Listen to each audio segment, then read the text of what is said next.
Namaste and good evening. I basically would like to consider myself as an apolitical person. But then long ago when I was in college, and I still distinctly remember my political science teacher saying that, if you live in a state, one can be away from politics, but politics, however, will not remain far away from you. And over the years, my experience have taught me exactly the same. But the present issue that has engulfed Nepal, I somehow say that it is even beyond politics. The border dispute between Nepal and India. On an optimistic note, I would prefer to call it as a misunderstanding on our neighbor's part. It's not even dispute. It's beyond politics because it has affected all of us. It has struck the raw emotional chord of every Nepali like myself, irrespective of our backgrounds, of our ethnicity, political affiliation, or religious belief for that matter. And after this incident, most Nepali feel that their pride has been scarred heavily, and the very foundation of being a citizen of an independent, sovereign nation has been, heavily shaken. And this, of course, as we can see from the development of the current situation, is absolutely unbearable and simply unacceptable. Because, you see, this is a nation shaped by the distinguished gallantry exhibited by our forefathers, with the support of Nepali people of all backgrounds, all ethnicity. And I do not say that, in our history and in the past, that we haven't displayed any weaknesses or compromises, but whatever sacrifices we have made in the past has been for one and only one reason, and that is to preserve and retain our independence and sovereignty. Therefore, the present landmass that we call Nepal has not been shaped without paying a price. Therefore, the territory of Nepal is something that the population of this nation, under no circumstances, are willing to compromise.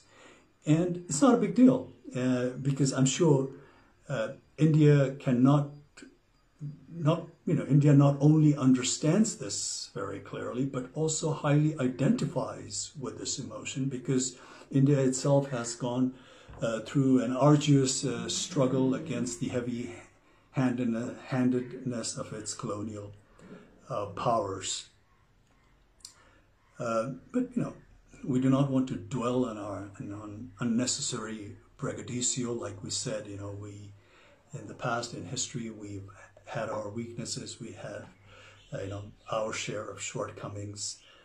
There was a phase of ignorance. There was a phase of, absent of political will amongst the political parties of the day, or the display of apathy by our political leaders of that time for some reasons.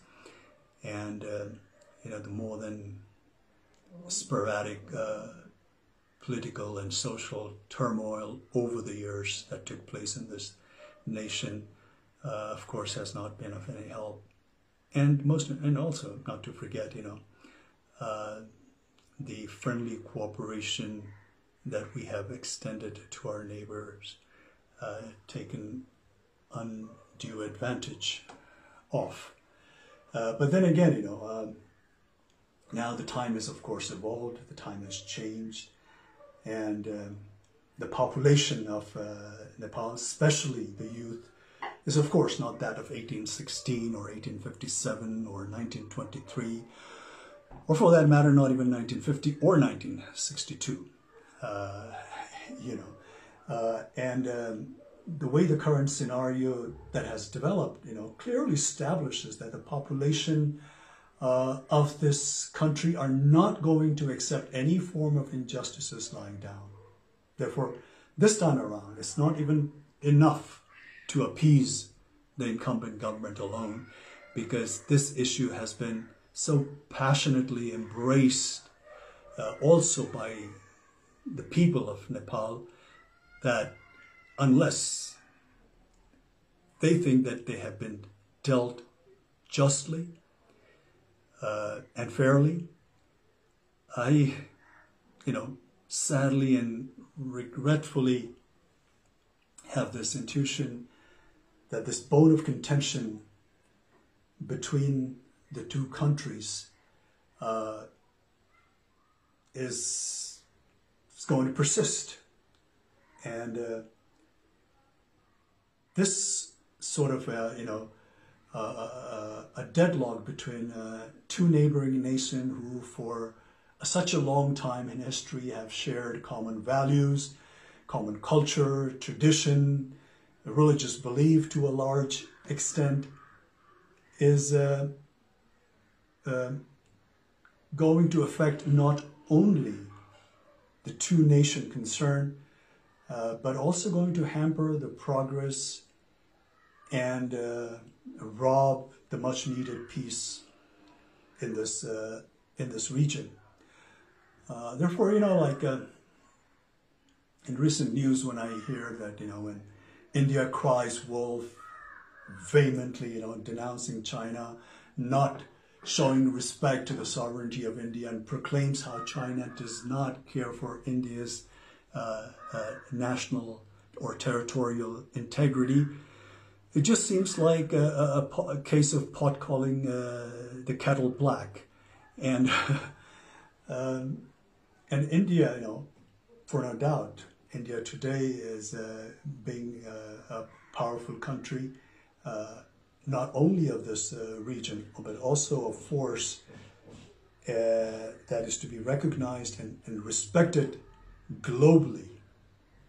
Needs to project or show some kind of magnanimity befitting the stature of such a nation, especially when it comes to its friendly neighbors.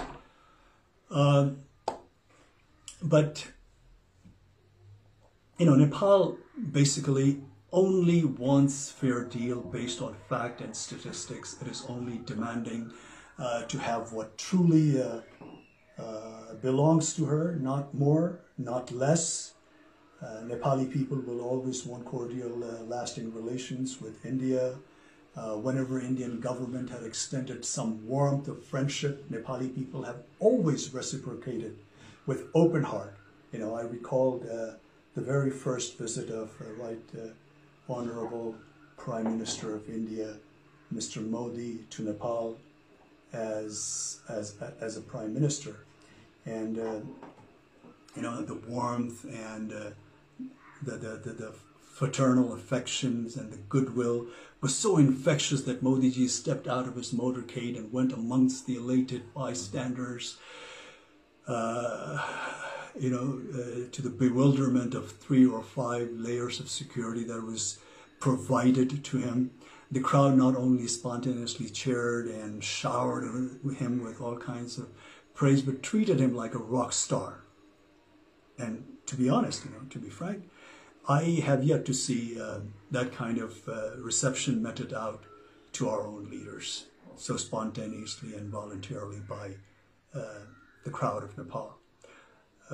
But then again, unfortunately, the exhilaration met with an untimely death when Prime Minister Modi's government imposed trade blockade during the aftermath of 2015 devastating earthquake. This has left a deep wound, at least to this generation of Nepali people. Therefore, time and again, this untimely blockades and with lopsided treaties and agreements and unresolved border disputes and not to mention taking advantage of the weakness of our political leaders, has a repercussion of which, befalls this nation and its people. Therefore, the current step that India has taken vis-a-vis Limpiadhura and Lipu Lake has in some way come as the last straw on the camel's back. It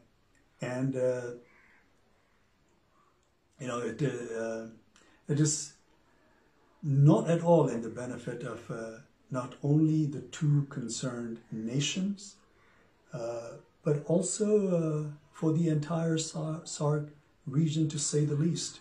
It definitely not conducive for a nation like India that's marching ahead with global ambition, to have more than a share of neighbors that it has a hostile, relationship with. And the hostility looming in the air need not to persist, because anger and malice is going to take us nowhere. The consequence, of course, is going to be far more damaging for both the countries. And at this time of global crisis, in a pandemic like this, where the whole world is suffering, India, being a powerful country in the region, needs to respond to the need of their less fortunate neighbors. And this kind of action will only raise the level of India in the international arena to the next level. And as one Indian politician, a seasoned Indian politician, rightly foresees, India as a development power, and its rise is being linked to its ability to provide governance solution to the development needs to countries in Asia and Africa.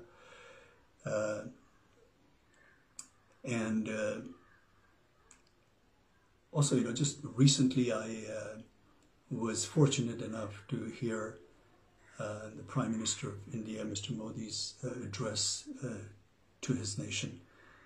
I think it was on the occasion of Buddha Jayanti, and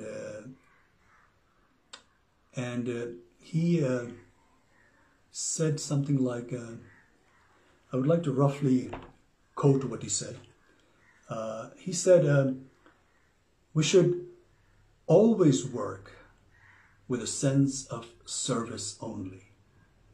When there is compassion, sympathy, then these feelings make us so strong that one can overcome the biggest challenge.